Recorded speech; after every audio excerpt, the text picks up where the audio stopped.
Per unit time. Okay, चलो तो unit और डायमेंशनल फॉर्मूला वो भी आपको आता ही रहेगा, है ना। तो बस लिख देते हैं। तो unit that is work upon time, work that is joule, energy upon time, so joule पर सेकेंड। और ये पावर का unit in the remembrance of scientist, है ना, जिसने इन्वेंशन किया था, दैट इज स्टीम इंजन। ये स्टैंडर्ड 9 में था, है ना। जेम्स बॉन्ड, अरे जेम्स बॉन्ड नहीं, वो तो मूवी में आता है। जेम्स बॉन्ड नहीं, जेम्स वॉट, वो जो साइंटिस्ट था वॉट, उसके रिमेम्बरेंस में पावर का यूनिट लिया जाता है what, WATT in small letters, बराबर है। ओके, तो उसको हम वॉट पावर का unit only capital W mention करेंगे। ओके, और dimensional formula of power that is joule पर सेकेंड, जूल MLT 1 to 2, उसमें 2 लास्ट माइनस और डिवाइडेड बाय पर second time T1। So your dimensional formula of power will be M1 L2 और T1 ऊपर जाएगा तो -1, so -2 -1 -3, so MLT 1 2 3 but last 3 that is minus, that is dimensional formula for power. Got it? Clear everything?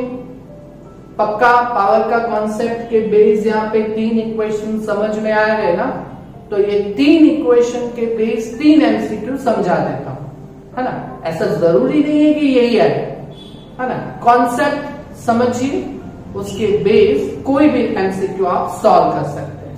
Numericals नहीं थे, इसीलिए मैंने ये power का कॉन्सेप्ट लास्ट में लिया।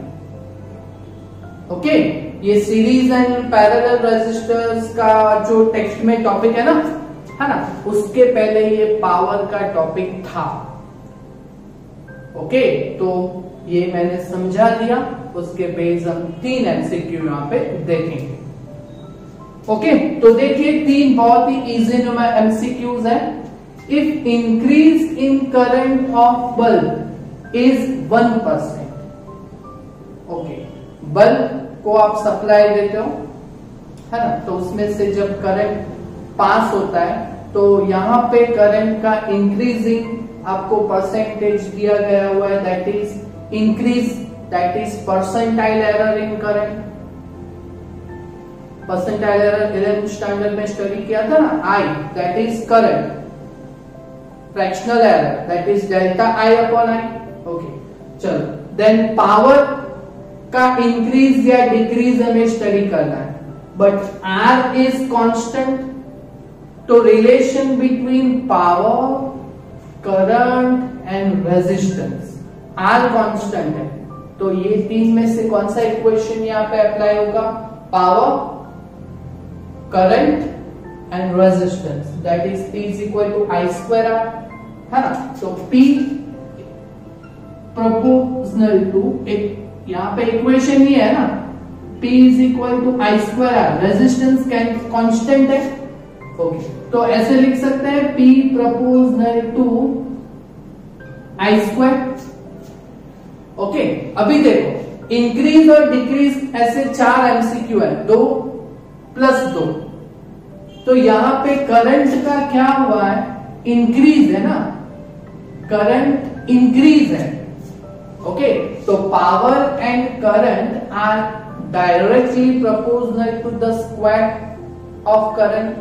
Power is directly proportional to the square of current. Okay, तो ये डायरेक्टली प्रोपोर्शनल टू है, तो करंट में इंक्रीज होगा तो पावर में भी इंक्रीज होगा, तो our answer will be either A और C, आइदर A और C।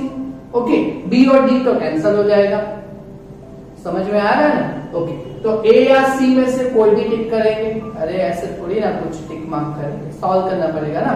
ओके, तो power P proportional to I square. Okay, अभी ये परसेंटेज एरर वाला कुछ है, तो ये इसको परसेंटेज एरर में, फ्रैक्शनल एरर में ऐसे लिखते हैं, P की जगह पे delta P by P, is equal to, यहाँ पे आई की जगह पे डेल्टा आई बाय आई, और यहाँ पे जो 2 है वो यहाँ पे आगे मल्टीप्लाई हो जाएगा। ओके, तो 2 इंटू करंट में इंक्रीज कितना है 1%, सो 2 into 1, so it will be 2%, और ये 2% क्या आएगा, तो करंट इंक्रीज हो रहा है तो 2% इंक्रीज होगा पावर में, है ना। तो 2% answer, your answer will B 2% increase. Clear? Okay, चलो ऐसा का ऐसा ही दूसरा एमसीक्यू इसी कॉन्सेप्ट के बेस, पावर के बेस। ओके, तो यहाँ पे देखिए, अ बल्ब ऑफ 40 वॉट, ये पावर है,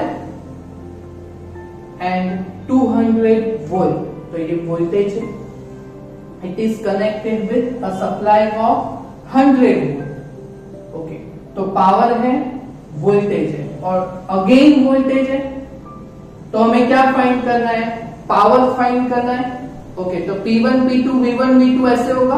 ओके, तो कैसे करेंगे, तो हमारे पास पहले पावर है, तो P1 is equal to 40 what, और उसका वोल्टेज है that is V1 is equal to 200 volt, और सप्लाई का वोल्टेज आपको यहाँ पे दिया गया हुआ है V2 that is 100 volt,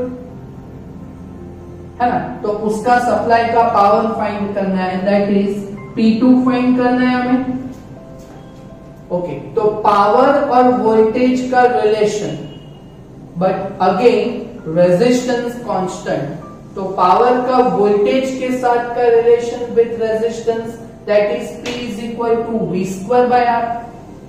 okay, तो ये यूज करेंगे हम। So P proportional to, sorry, P is equal to V square by R। हमें पावर और वोल्टेज के बीच का रिलेशन चाहिए। ओके, तो P proportional to V square, है ना। और यहाँ पे हमें P1 P2 V1 V2 P2 find करना है ना, तो इस इक्वेशन को कैसे लिख सकते हैं, अगर पावर को हम ऐसे लिखते हैं रेशियो में, P2 बाय P1 ऐसे लिखते हैं, तो इज इक्वल टू वोल्टेज को कैसे लिखेंगे, प्रोपोर्शनल टू में है ना, तो V2 बाय V1 ही लिखेंगे, और यहाँ पे स्क्वायर भी आएगा। क्लियर? ओके, चलो तो वैल्यू को डाउन करते हैं। P2 तो हमें फाइंड करना है, P1 का वैल्यू दैट इज 40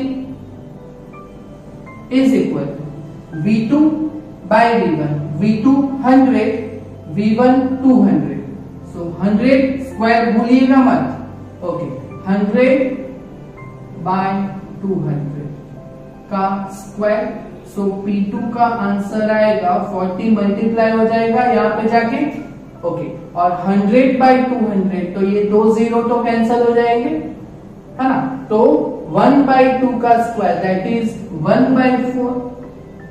ओके, तो 40 by 4, so power P2 will be 40 by 4 that is 10 watt. बोलो समझ में आया? तो 10 watt is our answer. 10 watt यहाँ पे है क्या, that is option A. Clear? समझ में आया? तो इस इक्वेशन के बेस पे मैंने एमसीक्यू सॉल्व करवा दिया, है ना। चलो अभी नेक्स्ट एमसीक्यू एकदम इजी है। देखो, एक हाउस है, उसमें क्या क्या है वो देखो। 15 बल्ब्स है 45 वॉट के, 15 बल्ब्स है 100 वॉट के, 15 बल्ब्स है 10 वॉट के, और 2 हीटर्स है of 1 kilowatt. Kilo that is 1000, सो ये 1000 वॉट के 2 हीटर्स है। इतना सारा इक्विपमेंट है यहाँ पे, है ना। तो what is the current, current find करना है, और यहाँ पे if connected with a supply of 220 volt, तो वोल्टेज दिया गया हुआ है और ऑप्शंस है करंट फाइंड करना है। ओके, तो यहाँ पे बहुत सारे पावर दिए गए हुए, तो टोटल पावर हम यहाँ पे देख लेंगे कि टोटल पावर कितना यूज हो रहा है। ओके, तो वो कैसे करेंगे, बहुत इजी है। हाँ, तो total power P is equal, देखो कैसे करेंगे। हाँ, तो देखो पावर है ना, तो 15 बल्ब है 45। ओके, तो 15 bulb of 45 what, okay, plus 15 bulb of 100 what, plus 15 bulb of 10 what, और प्लस और क्या है 1 किलोवाट, दैट इज 1000, उसके 2 हीटर्स है ना, सो 2 इंटू 1 किलोवाट दैट इज 1000। बोलो समझ में आया यहाँ पे। तो टोटल पावर यहाँ पे कितना एक्वायर होगा, तो 45 इंटू 15 करोगे तो you will have 675 plus 100 into 15 that is 1500 plus 15 into 10 that is 150 plus 1000 into 2 that is 2000। Okay, चलो तो इसका एडिशन अगर आप करोगे तो आपके पास आएगा 4325 वोल्ट, इतना आएगा एडिशन। वो तो आप खुद से करोगे ना। ओके, पावर हो गया। चलो सबका मिला के पावर हमने देख लिया। What is the current, so I find करना है हमें when it is connected with the supply of 220 volt. तो वोल्टेज आपको यहाँ पे दिया गया है 220 वोल्ट। ओके, चलो तो P, V एंड I का relation that is power P is equal to VI। Okay, तो power P is equal to VI, है ना। तो फाइंड करना है करंट, तो I is equal to power by voltage, है ना। So I is equal to power कितना है 4325, ओके, डिवाइड बाय वोल्टेज कितना है 220। ओके, तो चलो इन दोनों का रेशियो लो, 4325 डिवाइडेड बाय 220 अगर आप करोगे तो you will have value 19 point something. So 19 point something that is 20, है ना, नियरली इक्वल टू 20 जैसा ऑप्शन है क्या, 5, 15, 20, 15, तो ये 20 एम्पियर आंसर होगा ना। ओके, तो I इज नॉट एग्जैक्ट 20 आएगा, 19 point something, so it will be nearly 20 ampere. बोलो क्लियर, पावर के कॉन्सेप्ट के बेस आपको एमसीक्यू समझ में आए, है ना। तो ऐसे तो एमसीक्यूज पावर के और भी होंगे, तो वो थोड़ा खुद से सॉल्व कीजिए, है ना। बट ये कॉन्सेप्ट था जो मैंने यहाँ पे बीच में से छोड़ा था, है ना, बट उसके कोई न्यूमेरिकल नहीं थे, दैट इज व्हाई मैंने उसको स्किप किया होता। ओके, तो अभी सब खत्म हो गया, पावर मैंने समझा दिया, उसके बेस थोड़े एमसीक्यूज भी मैंने समझा दिए, है ना। तो समझ में आया ये पूरा topic, clear. So that is the end of our chapter number 3, current electricity. Okay, next time हम स्टार्ट करेंगे अपने चैप्टर नंबर 4, है ना। उसको हम वो मैग्नेटिज्म के बेस है, सब इलेक्ट्रिसिटी का, इलेक्ट्रिक फील्ड के बेस ये सब हो गया, है ना। अभी चैप्टर नंबर 4 वो मैग्नेटिक फील्ड के बेस है, तो ये पूरा नया टॉपिक है ना। तो वो स्टार्ट करेंगे हम नेक्स्ट लेक्चर से। ओके, क्लियर, समझ में आया पूरा चैप्टर। थोड़ा मेहनत कीजिएगा प्लीज, और मेरे साथ लेक्चर्स देख के आप स्टडी करते रहिएगा। Okay, thank you very much.